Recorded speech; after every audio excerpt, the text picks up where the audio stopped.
If you're a fan of Cedar Point and HalloWeekends, then unless you've been living under a rock, you've probably heard the news. Cedar Point has made the wonderful decision to charge for their haunted houses now for HalloWeekends. And if you're a season pass holder, like I am, those do not get you in to the haunted houses. They get you in the park for HalloWeekends. It's the haunted houses are now literally called pay to panic. The only thing worth panicking about is the price.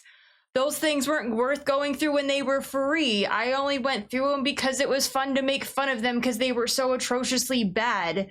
I went 3 times last year for HalloWeekends alone, and it was a disaster on opening night. I made a whole video on it.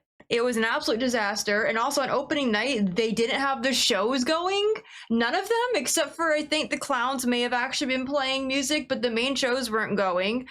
A good chunk of the larger rides were not open, and just so many things. Like, they didn't have the fog machines. Most of them were not working. Most of the lighting was not working. They didn't even have all of the stuff going because it wasn't until 2 or 3 weeks later we went back. They had a lot more stuff added, so they weren't even prepared for opening night.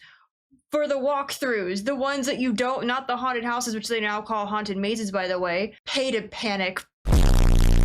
And I have seen people deciding to suck corporate dick and say they should be charging more because season pass holders are sucking them dry of funds. Really? Cedar Point doesn't have to offer season passes. If it was such a problem, offer less. Most people who buy them, it's just like, aren't apparently spending money in the park or not enough money, but that is not our fault. And also, you've never charged for the haunted houses before. Why would you start charging them this year? I can kind of assume the merger had something to do with it. It's like microtransactions. They're charging for these haunts. Are they going to improve them? Are they going to make them better? I'm betting not. Otherwise, I wouldn't mind paying that extra money, which, by the way, is $10 on Thursday, $20 on Friday, and $30 on Saturday, and then $10 on Sunday.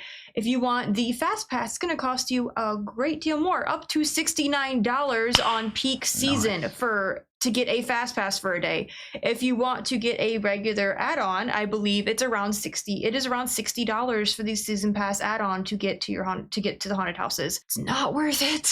I kind of feel like Cedar Point is doing to season pass holders who want to go through the haunted houses is just like, where's the money? Where's the money, pass holders?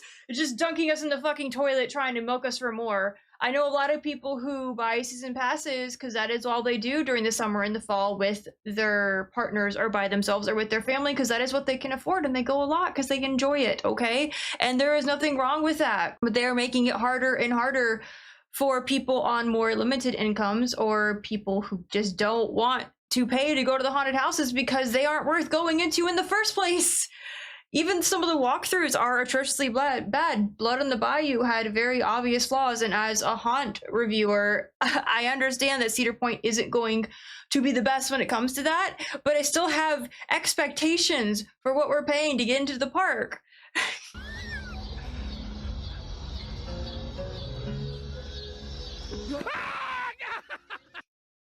And I will say, at least the shows have been good. The shows, when they are going on, are very wonderful, and I really enjoy them.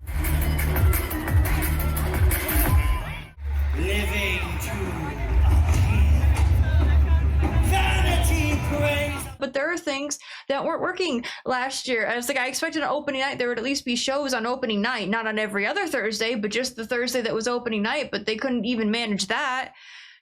There was so much chaos, no one knew where to go in line. They put people with the medical passes in the regular line with everybody else because they didn't know where to put them.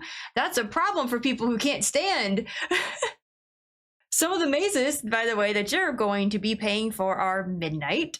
Cornstalkers, by the way, that is just like a straight walkthrough of corn, and that's all. There's nothing. There was an actor who stepped on the back of my foot, which was kind of unfortunate because that's where I had surgery, but you know, that's the scariest thing about Cornstalkers. And the animatronics in there are a couple. They weren't working that night, and I do have a better eye than most people for that sort of thing. I've been told so by haunted house owners. I understand that, but they were obvious. We were talking to other people in line and throughout the haunted houses, and there were a lot of people extremely disappointed in Cedar Point's opening night and throughout HalloWeekends last year. And I feel like a decade ago, their HalloWeekends was better than how it's become. I'm not going to say it was great. The haunted houses have never been great, but at least like Screamworks, which I'm not seeing on their website this year, that by the Millennium where you just walk through, it's not a haunted house, it's just a big Scream area.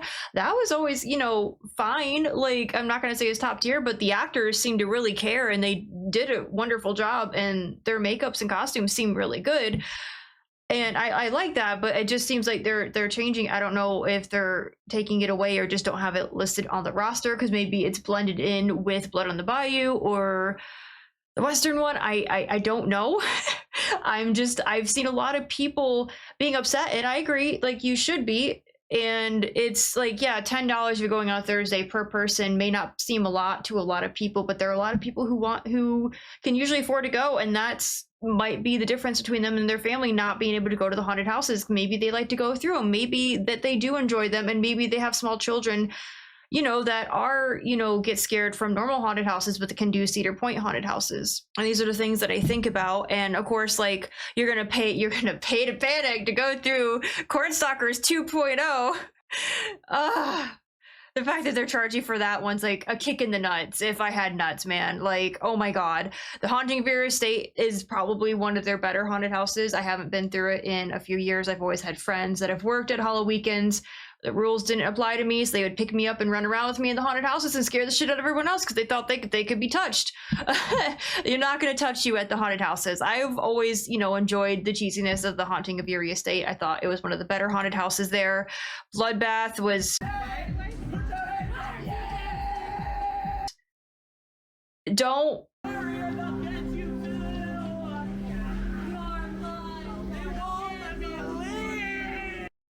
go through. It's not worth it. I miss when they had it as the Wax Museum because I thought Wax Museum was much more unique than Bloodbath. Fairground Freak Show is okay. I mean, it could be better, but at least it was something. It's about what I expected from Cedar Point, kind of like they didn't understand what to do entirely with all the stuff. They had a lot of cool props and they didn't really know how to set them up, and that's what the problem was with Fairground Freak Show. And then not enough actors, of course. Slaughterhouse was just bad. And also there was a huge line, and so we literally were stuck in the haunted house of Slaughterhouse for 20 minutes not moving because the line, for some reason, something was going on or not working. I don't know. And it was really hot when we went, so that was unfortunate for HalloWeekends. That is not their fault. I'm not blaming them for the heat. I'll blame them for everything else though. Oh my goodness, get your stuff together. It should not be this hard. But yeah, I will say at least the shows, and the shows are at least included. They make sure you know that. Same with the walkthroughs. I don't know. I was actually going to renew my season pass, and now I'm actually don't. My brother isn't going to renew his, he said, because we were actually thinking about it, and I don't know if I'm going to renew mine. Now they have The Conjuring. Wonder how much they spent on the rights for that, first of all. And that's not a haunted house. A lot of people don't seem to know what it is. It does sound like they're being kind of non-specific when you look at the website about it, but it does just sound like it's an escape room that takes about 20 minutes to go through. It could be cool. Knowing the caliber of how Cedar Point's run things in the last couple years with HalloWeekends, I'm going to assume it's going to be low budget as far as a theme park is concerned, or even like a haunted attraction is concerned, right?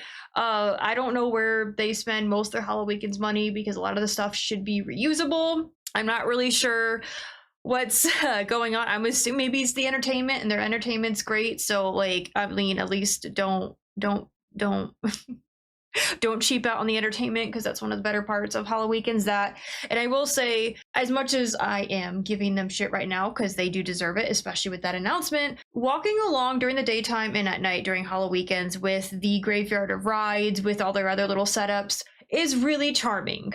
I do enjoy it. Yes, I do feel there could be changes. There could be a little more lighting added, fog added. It doesn't have to be a scare area when you walk through near the front of the park. When you're walking through, there's like little carnival tents. You could have even employees there, just, I don't know, make it little games or sell out of the little stalls like hot cider and little things. I mean, you could make it so it's profitable if you really wanted to. It doesn't, but you could also make it just so it's like photo opportunistic, but no actors in there to actually scare you. You still have the animatronics. You do also have the disaster that was the lanterns last year, which they're kind of pricey. The idea is very cool around the lanterns. I don't like that there's less interactivity now just from walking around things, but the lanterns are cool. You could just follow some around if they're working. Last year, I think that took them 3 or 4 weeks to get those fully working. And they're what they are is you buy them and you set it to a certain setting. At least there were 2 settings last year, and I think once you choose one, it's permanent. One will go ahead and interact with the shows and light up when you come across other people with those lanterns. It's supposed to sync up with the light shows and the songs. The other one is supposed to interact with the different animatronics and other things. One of them's like a little like outhouse doll that has an eye around it. It's supposed to make things happen. It is a thing that I thought about doing myself. Also, I do like that they have fall food. I mean, I guess they're still going to get my money, right? It's just instead of it going towards food, I'm going to have to use it to do the haunted houses potentially. I don't know if I'm going to do the haunted houses to do a full review of HalloWeekends this year. I feel like I'm going to have to, but at the same time, I just don't see it being worth. I don't think they're going to change them from last year. I think they're going to be the exact same thing. Like, I might just maybe try to do the Conjuring one instead, but because that's not a haunt, but that is a feature of it, or just do the lantern, take my money and do the lantern for my group, because it'd be a fairly large group, so we can just chip in and get a lantern. But yeah, let me know what you guys think about this. I can't. Are you gonna be the ones that are gonna be like on that corporate on the Cedar Point? Or are you actually mad with me and with a lot of other people who have limited funds? And even if you don't, I still feel like you should, because you could be spending that money elsewhere. If Cedar Point's gonna want to milk you for money, there are other ways they can do it that aren't going to seem as sleazy as this. They ask you how you are, you just have to say that you're fine when you're not really fine, but you just can't get into it because they would never understand.